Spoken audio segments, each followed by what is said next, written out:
Morning, welcome back to a new blog. আশা করি তোমরা সবাই খুব ভালো আছো, সুস্থ আছো। স্যাটারডে সকাল, সবাই দেখছি সেজে গুজে, কেউ পিকনিকে যাচ্ছে, কেউ কোথাও ঘুরতে যাচ্ছে, আর আমি পড়াতে যাচ্ছি। যাই হোক, সারা বছর যাদের সাথে থাকি এই টাইমটাও তাদের সাথেই আছি। আগে না কি হতো, আমি 25 ডিসেম্বরে ছুটি দিতাম কেন, কারণ সবার পরীক্ষা হয়ে যেত, তো ব্যাচটা আমি আবার 1 জানুয়ারি শুরু করতাম। এখন সবার পরীক্ষার টাইমগুলো আফটার কোভিড এত এদিক ওদিক হয়ে গেছে না, তো এই টাইমটা ছুটি দিই না, এই টাইমটা পড়াতে হয়। আগে এই টাইমে আমিও একটা লম্বা ছুটি পেতাম, কারণ আমিও ঘুরতে যেতাম। এখন আর ওই নিজেদের ওই প্ল্যানটাও হয় না, তো এই জন্য মিলিয়ে মিশিয়ে খুব খারাপ যায় না, ওই আর কি যায়। তো স্যাটারডে সকালটা বেশ একদম মানে বিশাল রোদও আছে, হাওয়াও আছে, ভালো ওয়েদার। এইসব ওয়েদার ঘোরার জন্য, কাজ করার জন্য। প্রথম শুভমদের সব কাজিনদের মিলে কালকে একটা পিকনিকের প্ল্যান হচ্ছিল, বাট এটা লাস্ট মিনিট। আজকে প্ল্যান করলে কালকে পিকনিক অন্তত হয় না, তাই অনেকেরই হলো না, তাই ওটা ক্যান্সেল হলো। তাই ইউজুয়াল যেরকম পড়ানো থাকে সেরকম সেটা থাকবেই।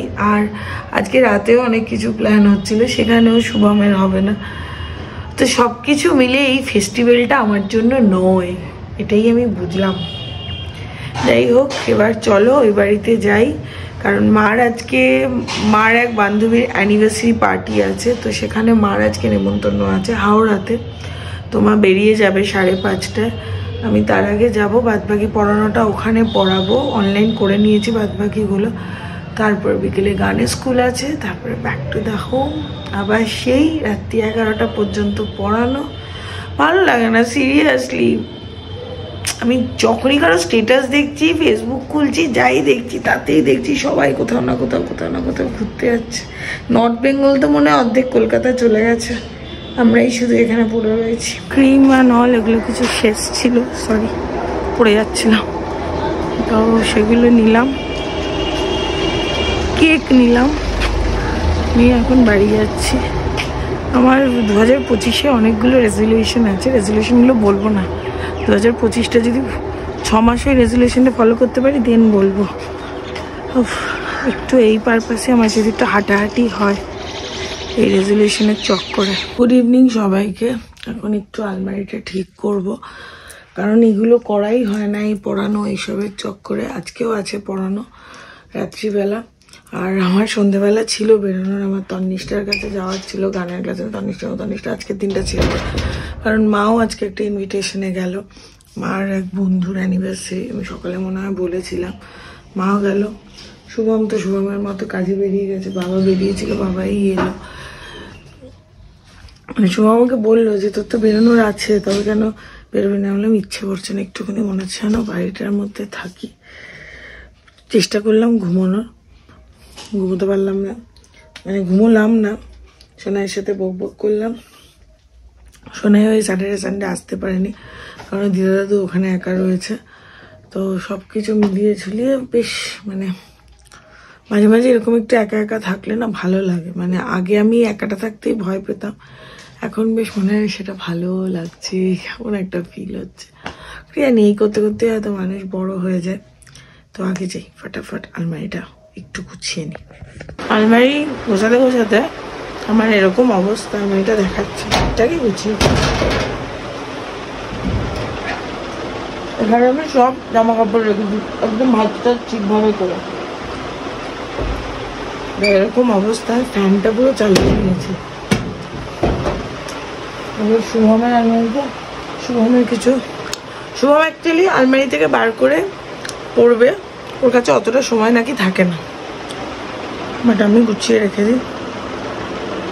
ওই যে আগে বলতাম না যে মানুষের মতো লাগে না ঘরটা, দেখো এখানে 1 মগ চা নিয়েছি। শরীরটা অস্থির লাগছে। এদিকে যা কিছু ছিল সব পরিষ্কার করেছি। এই পাশটা কালকে করব, কালকে পড়ানোটা আপাতত একটু স্থগিত রেখেছি। ওদেরকে বললাম যে আমি একটু নিজে পড়াশোনা করি, নইলে আবার জানুয়ারি থেকে নতুন ব্যাচ যেটা আছে তার আগে তো নিজেকে একটু পড়াশোনা করতে, আর প্রচুর নতুন সিলেবাস অ্যাড অন হয়ে যাবো সেই কারণের জন্য। যাই হোক, আর সুজি বানিয়েছি, এই যে সুজি বানিয়েছি। সুজিটা দেখো পুরো কেকের মতো উঠেছে, বাটিতে রেখেছিলাম, উল্টালাম, পুরো খেয়ে গেছে। 10:30, বাবাকে খেতে দিয়ে দিয়েছি।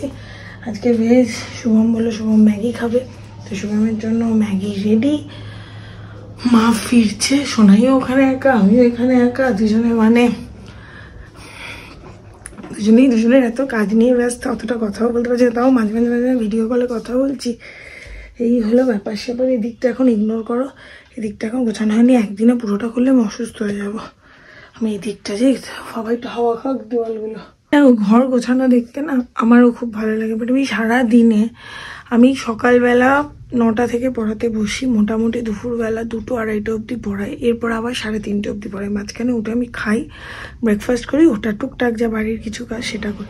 তখন না আমি আর এদিকটা দেখার সময় পাই না। শীতকালে এমনিতেই এত জামা কাপড় থাকে, তো একটু অগোছালো থাকে, আমারও খুব খারাপ লাগে। আমি এই কার্টেনগুলো চেঞ্জ করব নেক্সট ইয়ারে, সব হালকা হালকা কার্টেন লাগাবো, আবার গরমকাল আসার আগে এগুলো লাগিয়ে দেবো। তো এই আর কি, এটা করব, ভালো লাগবে, একটু মনটারও পরিবর্তন হবে। আমার রাতের ডিনার হলো ডালিয়া। আমার আজকে অনেকক্ষণ আগেই খাওয়া দাওয়া কমপ্লিট হয়ে গেছে। এখানে একটু ভাত বসিয়েছি, শুভম এসে খাবে সেই কারণের জন্য। দেখি, ভালো লাগছে না, ঠান্ডাটাও ঠিক করে পড়ছে না। আজকের মতো কাজ বাজ সবকিছু কমপ্লিট। মার সাথে গল্প করছিলাম। মা গেছিল মার বান্ধবীর অ্যানিভার্সারিতে, 25th অ্যানিভার্সারি ছিল সেই হাওড়াতে।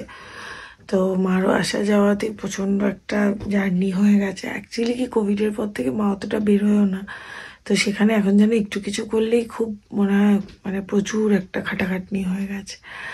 তো যাই হোক হলো।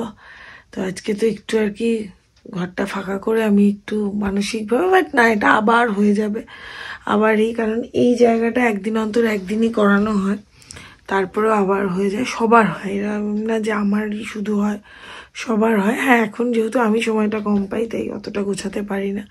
আগেও যে বিশাল কিছু গুছিয়ে রাখতাম সেটা নয়। বারবার, তোমরা যারা পুরনো আছো তারা জানবে, আমি বারবার বলতাম যে একটু মানুষের ঘর বানাই ঘরটাকে। যাই হোক, এই ছোট্ট মোট্ট ব্লগটাকে রেগুলার করার চেষ্টাতেই মানে ছোট ছোট করে ব্লগ করা। তো চলো, 2025 আসতে আর জাস্ট রবি, সোম, মঙ্গল, তারপরে 2025। দেখতে দেখতে একটা বছর কেটে যায়। 2024 অনেক কিছু শিখিয়ে গেল, অনেক কিছু বুঝিয়ে গেল। মানে 2024 আমাকে যা অ্যাক্টিভ বানিয়ে দিয়েছে, মানে আমাকে কোনো বছর সেটা বানায়নি।